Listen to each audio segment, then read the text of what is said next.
Астана балет театры Женеваның мәдени орталығында қазақстандық ұлттық нақыштағы және заманауи хореографиялық өнерінің үздік туындыларын паш етеді. Елордалық өнер ұжымы Швейцарияның тәуелсіздік күніне орай әлем астанасы деп танылған шаһарда өнер көрсетеді. Қазақстандық балет шеберлері гастрольдік сапар аясында жергілікті өнер сүйер қауымның назарына бірнеше қойылым ұсынады. Бағдарламада әлемдік балет жауһары Кармен Сьюта балеті, тағдыр бұлтарыстары авторлық спектаклі мен ұлы дала мұрасы гала концерті бар. Ерекше туындыларды ауқымды декорация мен әсерлі би толықтыра түспек.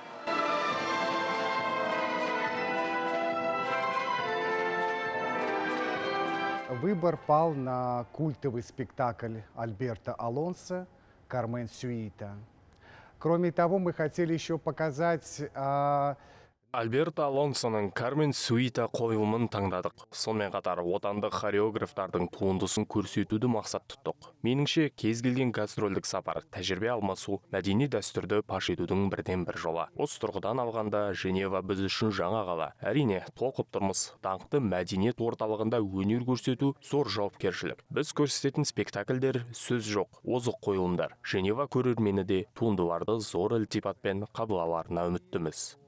Наши артисты балета и наши артисты оркестра покорят души швейцарского зрителя, и их ждет успех. Айта кетейік, Астана балет театры әлемнің әйгілі сахналарында өнер көрсетіп жүр. Бүгінде отандық сахна саңлақтары Қытай, Франция, Австрия, Корея, Мажарстан, Әзербайжан, ақш, Польша, Италия және жапондық көрерменнің ыстық ықыласына бөленіп үлгерген.